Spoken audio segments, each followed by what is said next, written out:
जय गुरुदेव, जय गायत्री माता। और मेरा उन सभी भाई बहनों से सादर प्रणाम जो ये वीडियो देख रहे हैं अथवा जिन्होंने चैनल सब्सक्राइब कर डेली फॉलो करते हैं। आइए बात करते हैं टॉपिक के बारे में। आज का टॉपिक है गायत्री उपनिषद, यानी हम आज आपको गायत्री उपनिषद के बारे में बताएंगे।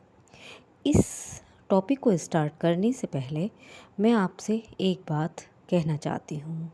कृपया इस वीडियो को और अधिकतर सारी वीडियो को ज़्यादा से ज़्यादा शेयर करें, जिससे ये समाज के जन जन में पहुँचे और दूसरे साधकगण भी इसका ज़्यादा से ज़्यादा पढ़कर लाभ उठा सकें।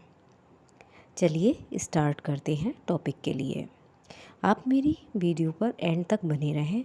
आपको मैं ये विश्वास दिलाती हूँ कि ये टॉपिक वाकई बहुत अच्छा है। और वैसे तो गायत्री महाविज्ञान के सारे टॉपिक बहुत अच्छे हैं, लेकिन हमें आज कुछ ऐसा नया जानने को मिलेगा जिससे हमारा मन गायत्री साधना में लगेगा और ज़्यादा से ज़्यादा जानकारी हमें मिलेगी। चलिए बात करते हैं आगे। देखिए, वेदों से ब्राह्मण ग्रंथों का आविर्भाव हुआ है। प्रत्येक वेद के कई कई ब्राह्मण ग्रंथ थे, पर अब उनमें से थोड़े ही प्राप्त होते हैं। काल की कुटिल गति ने उनमें से कितनों को लुप्त कर दिया है। ऋग्वेद के दो ब्राह्मण मिलते हैं, संखायन और ऐत्रेय। संखायन को कौपीतकी भी कहते हैं।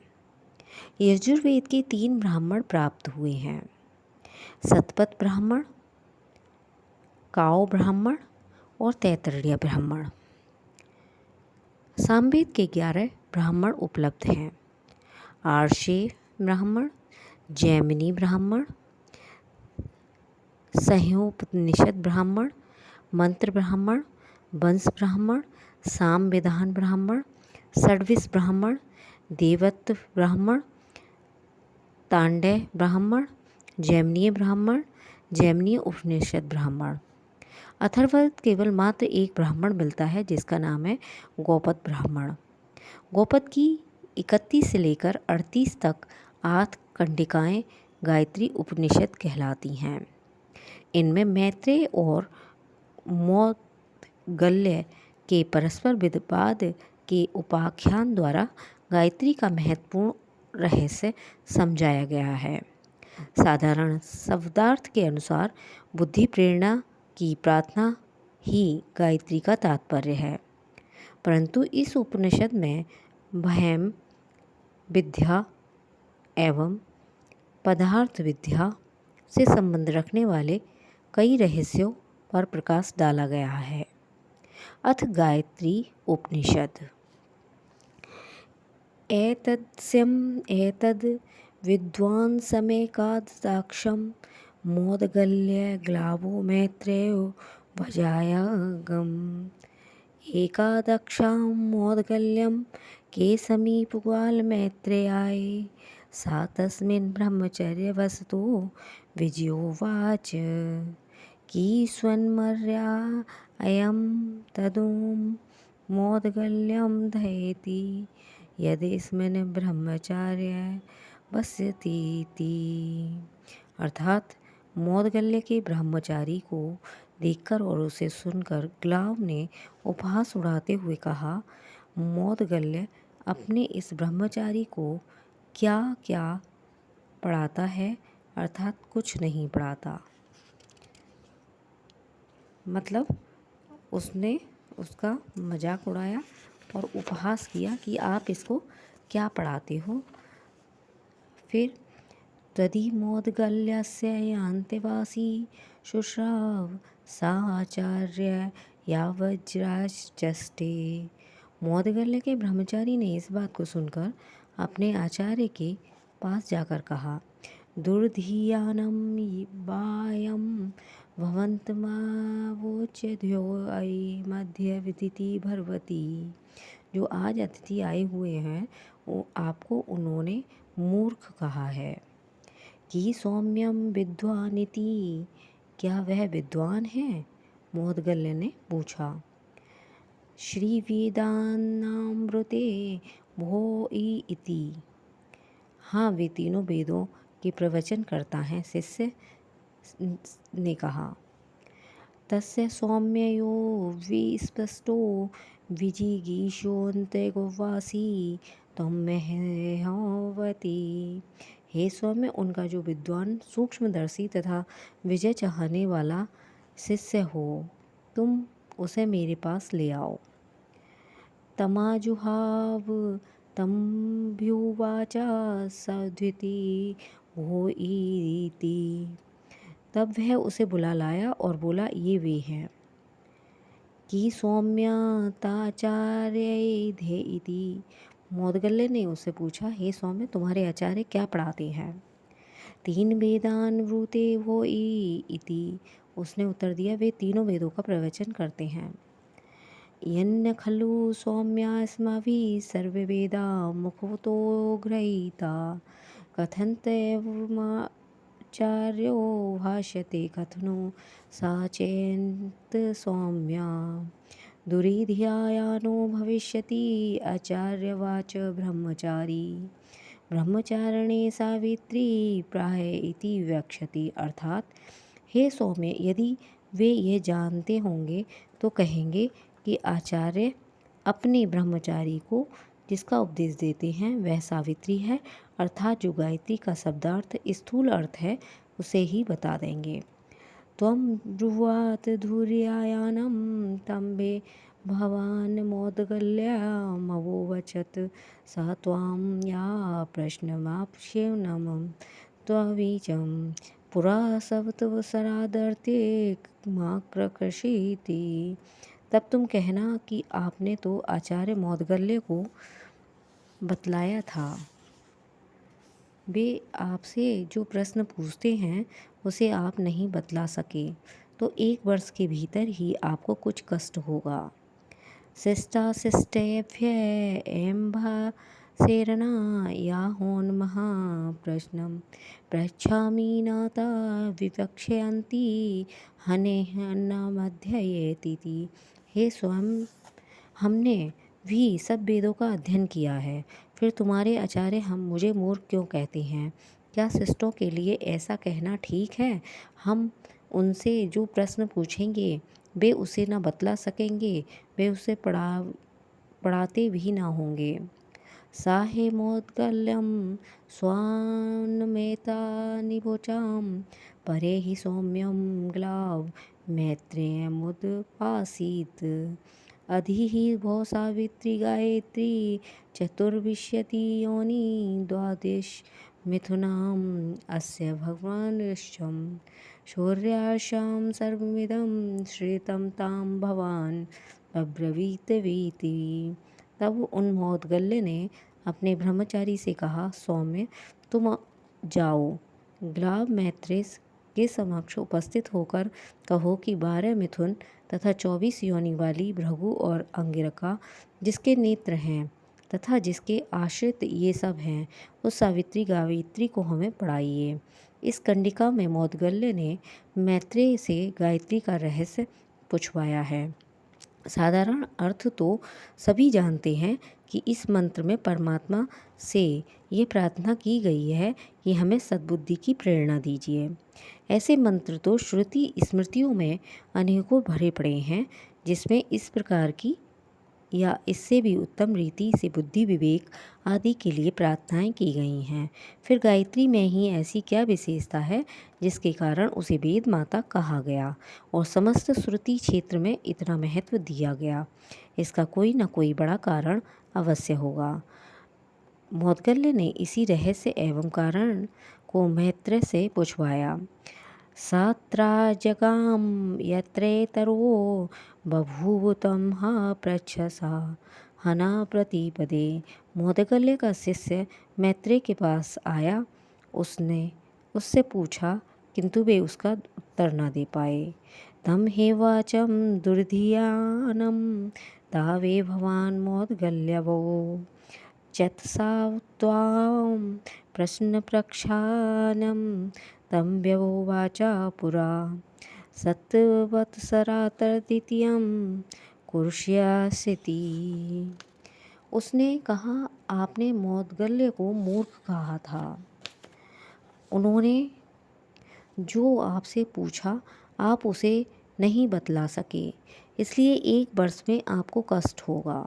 साह मैत्रेय स्वान्नित्यवासी उवाच यथार्थ भवन्तो यथाग्रहं यथा मनो विप्रसर्जतां दुर्यायनं याहं मौद्गल्य वाचनं सा माया प्रश्नप्रक्षेणं तं व्योचं तमुपैष्यामि शांतिं करिष्यामीति।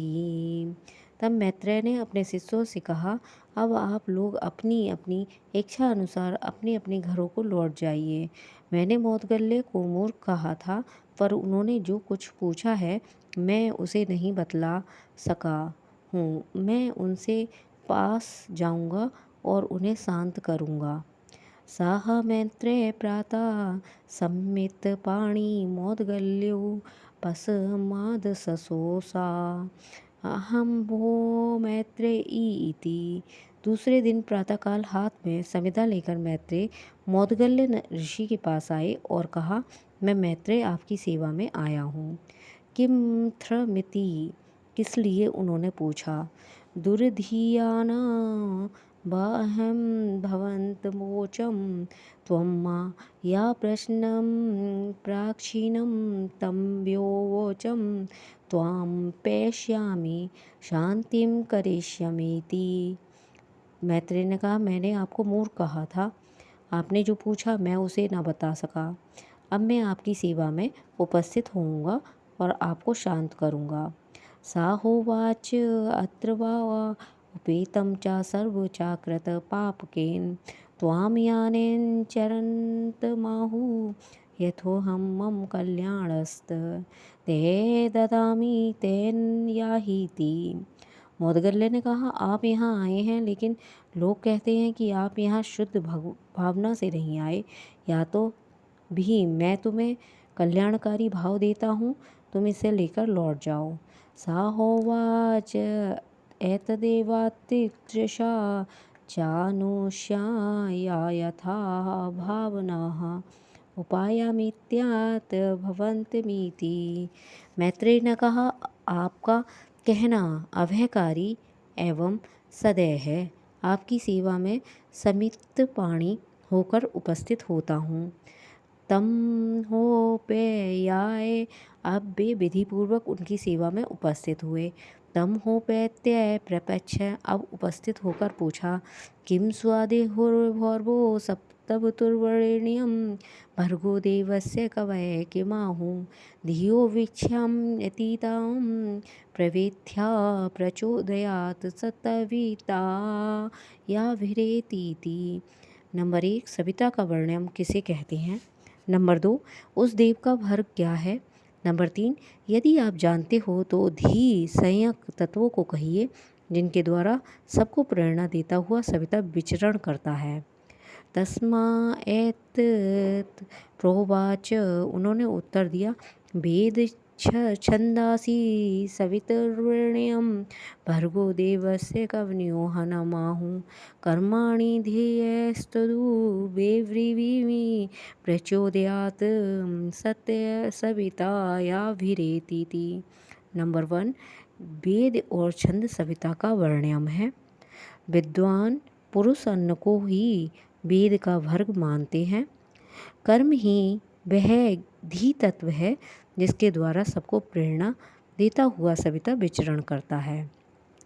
तमुपसग्रहया प्रपच्छाधि भो का सविता का सावित्री।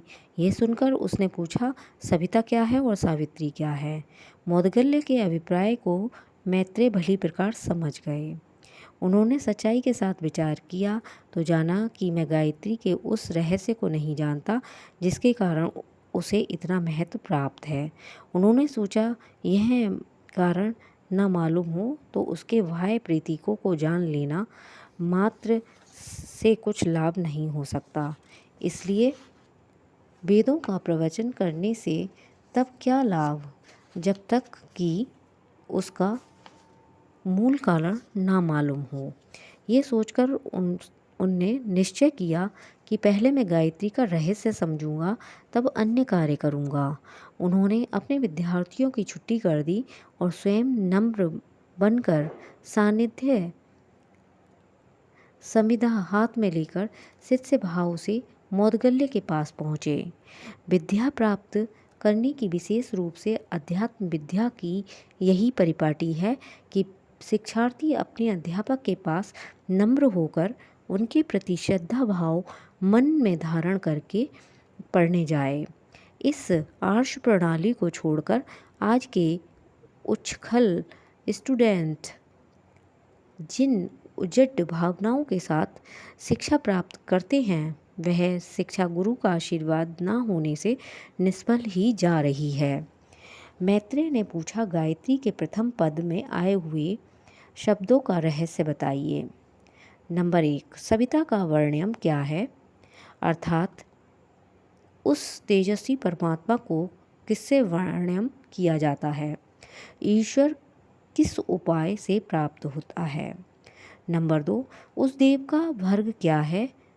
देव कहते हैं श्रेष्ठ को, भर्ग कहते हैं बल को। देव का भर्ग क्या है?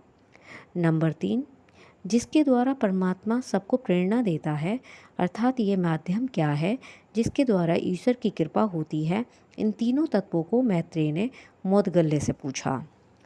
इसका संक्षिप्त उत्तर मौदगल्य ने दिया, वह बड़े ही मार्के का है। इन उत्तरों पर जितना गंभीरतापूर्वक विचार किया जाए, उतना ही उनका महत्व प्रकट होता है। मौदगल्य कहते हैं, नंबर 1, वेद और छंद सविता का वर्ण्यम है। नंबर 2, अन्न को ही देव का भर्ग कहते हैं। नंबर 3, कर्म को ही घी तत्व है। इसी के द्वारा परमात्मा सबको प्रेरणा देता है, सबका विकास करता है। आइए तीनों प्रश्नों पर पृथक पृथक विचार करें। नंबर 1, वेद अर्थात ज्ञान, छंद अर्थात अनुभव। वास्तव में आत्मज्ञान से परमात्मा की प्राप्ति होती है, पर वह ज्ञान केवल वाचिक का न होना चाहिए। वारवाही गधे की तरह उन्हें अनेक पुस्तकें पढ़ लेने से, सुख सरिकाओं की भांति कुछ रटे हुए शब्दों का प्रवचन कर देने से काम नहीं चलता। हमारा तत्वज्ञान अनुभव सिद्ध होना चाहिए, जिसके कारण तर्क, प्रमाण और उदाहरण के द्वारा सत्य मान लिया जाए। उस सत्य के प्रति मनुष्य के मन में अगाध श्रद्धा होनी चाहिए और उस श्रद्धा का जीवन में व्यवहारिक आचरण होना चाहिए। पहले पूरी तत्परता, सच्चाई और निष्पक्षता से ये देखना चाहिए कि कौन कौन सिद्धांत उचित एवं कल्याणकारी है। जब यह विश्वास हो जाए कि सत्य, परोपकार, संयम, ईमानदारी आदि गुण सब दृष्टियों से श्रेयकर हैं, तो उनके सिद्धांत का जीवन में आचरण होना चाहिए। सद्ज्ञान का श्रद्धा भूमि में परिपक्व होना, यही जीवन की प्राप्ति का प्रधान उपाय है। विद्वान सिद्धांतों को जाने केवल अनुभव निर्बल है और बिना अनुभव का ज्ञान निष्फल है। जब मनुष्य का सद्ज्ञान श्रद्धा में परिणत हो जाता है, दंभ, छल, मात्सर्य, कपट, धूर्तता एवं दुराव को छोड़कर जब समस्त मनोभूमि में एक ही जाति की श्रद्धा स्थापित हो जाती है, तो उसी आधार पर परमात्मा की प्राप्ति होती है। वेद और छंद के सम्मिश्रण में सविता का वर्णन किया है और ज्ञान तथा अनुभव से परमात्मा को प्राप्त किया है। नंबर 2, इसी प्रश्न का उत्तर देते हुए मौदगल्य कहते हैं, देव का भर्ग अन्न है, श्रेष्ठ का बल उसके साधन है। श्रेष्ठता को तभी बलवान बनाया जा सकता है जब उसको विकसित करने के लिए अन्न हो, साधन हो। साधन सामग्री लक्ष्मी एक शक्ति है जो असुर के हाथ में चली जावे तो असुरता को बढ़ाती है, और यदि देवों के हाथ में चली जावे तो उसके द्वारा देवतत्व का विस्तार होता है। देवता बलवान होते हैं, शासन सत्ता क्रूर दुष्ट लोगों के हाथ में हो तो वे उससे दुष्टता फैलाते हैं। पिछली शताब्दियों में भारत की राज सत्ता विदेशियों के हाथ में रही। इसके कारण उन्होंने भारत भूमि का कितना अधपतन किया, ये किसी से छिपा नहीं है। वही सत्ता अब जब अच्छे हाथों में आई तो थोड़े दिनों में रूस अमेरिका की भांति यहाँ भी उन्नत अवस्था प्राप्त होने की संभावना है। योगी अरविंद ने अपनी गीता पुस्तक में लिखा है कि लक्ष्मी पर श्रेष्ठ लोगों को आधिपत्य करना चाहिए। इस प्रकार संसार में सुख शांति बढ़ेगी। यदि लक्ष्मी असुरों के पास चली गई तो उसे विश्व का अनिष्ट ही समझिए। देवताओं को भोग के लिए नहीं, लोभ के लिए नहीं, संग्रह के लिए नहीं, अहंकार प्रदर्शन के लिए नहीं, अन्याय करने के लिए नहीं, वरन इसलिए धन और साधन सामग्रियों की आवश्यकता है कि वे शक्तियों द्वारा देवतत्व की रक्षा एवं वृद्धि कर सकें, अपने आप को बलवान, क्रियाशील और साधन संपन्न बना सकें। अन्न को, इस साधन सामग्री को लक्ष्मी का प्रतीक माना है। मौदगल्य का उत्तर यह है कि देव का वर्ग अन्न है, श्रेष्ठ का बल साधन है। बिना साधन के तो वह बेचारा निर्मल ही रहेगा। मौदगल्य का तीसरा उत्तर यह है कि कर्म ही धी तत्व है, इसी के द्वारा परमात्मा सबका विकास करता है। ये नितांत सत्य है कि परमात्मा की कृपा से सबका विकास होता है। परमात्मा सबको ऊपर की ओर, उन्नति की ओर प्रेरित करता है, पर यह भी जान लेना चाहिए कि उस प्रेरणा का रूप है धी। धी अर्थात वह बुद्धि जो कर्म के लिए प्रेरणा, प्रोत्साहन देती है और कर्म करने में लगा देती है। परमात्मा की जिस प्रकार की कृपा होती है उसी प्रकार की बुद्धि प्राप्त होती है। किसी मनुष्य पर परमात्मा की कृपा है या नहीं, इसकी पहचान करनी तो वह इस प्रकार हो सकती है कि वह मनुष्य उत्साहपूर्वक, तन्मयतापूर्वक, श्रम, जागरूकता और रुचि के साथ कार्य करता है या नहीं। जिसका स्वभाव इस रुचि का है, समझना चाहिए कि उनको विकसित करने के लिए परमात्मा ने ही धी तत्व प्रदान किया है। कितने ही व्यक्ति आलसी, निकम्मे, हरामखोर होते हैं। निराशा जिन्हें घेरे रहती है, काम को आधे मन से अरुचिपूर्ण, बेकार, भुगतने की तरह करते हैं। जरा सा काम उन्हें पहाड़ मालूम होता है। घोड़े थोड़े से श्रम में भारी थकान अनुभव करते हैं। ऐसे लोगों को धी तत्व से रहित समझना चाहिए। ये प्रत्यक्ष है कि वे ईश्वर के अकृपा पात्र हैं। कर्म प्रेरक बुद्धि के अभाव में वे दुर्भाग्यग्रस्त ही होते हैं। मौदगल्य का उपयुक्त कथन गंभीर और सत्य है, इसके बारे में दो मत नहीं हो सकते। भाग्य का रोना रोने वाले, तकदीर को ठोंकने वाले, अपनी त्रुटि को दोष किसी दूसरे ज्ञात अज्ञात पर थोपकर झूठा मन संतोष भले ही कर ले, पर वस्तु स्थिति यह है कि उन्होंने ईश्वर की कृपा को प्राप्त किया है। यह कृपा हर किसी के लिए सुलभ नहीं है, हर किसी के अपने हाथों में है। धी तत्व को, कर्मशीलता को अपनाकर हर कोई ईश्वरीय कृपा और उन्नति का अधिकारी बन सकता है। परमात्मा अपनी कृपा से किसी को वंचित नहीं रखता है। मनुष्य ही दुर्बुद्धि के कारण उसका त्याग कर देता है। ये सब मौदगल्य के उत्तर थे जो कि उनसे प्रश्नों के बारे में पूछे गए थे। अब मैं अपनी वाणी को विराम देती हूँ। क्योंकि ये टॉपिक बहुत बड़ा है, इसलिए हम इसे 2 भागों में विभक्त कर देंगे। आपको ये टॉपिक पार्ट 1 के बारे में मैंने बताया है, कल हम इसका पार्ट 2 के बारे में बताएंगे और उसमें ये टॉपिक जहाँ तक है वहाँ तक पूरा हो जाएगा। आप सभी से मेरा आग्रह है कि इस वीडियो को पूरा सा पूरा देखा करें और सुना करें, जिससे आपको आध्यात्मिक लाभ होगा। और ये वीडियो ज़्यादा से ज़्यादा शेयर करें, जिससे सभी लोगों को गायत्री उपनिषद के बारे में पता होगा और गायत्री के प्रत्येक अक्षर के बारे में पता होगा, गायत्री और सावित्री के बारे में पता होगा और सविता के बारे में पता होगा। और इस टॉपिक को और वीडियो को ज़्यादा से ज़्यादा लाइक करें, कमेंट करें और मेरे चैनल को सपोर्ट करें। जय गुरुदेव, जय गायत्री माता। धन्यवाद।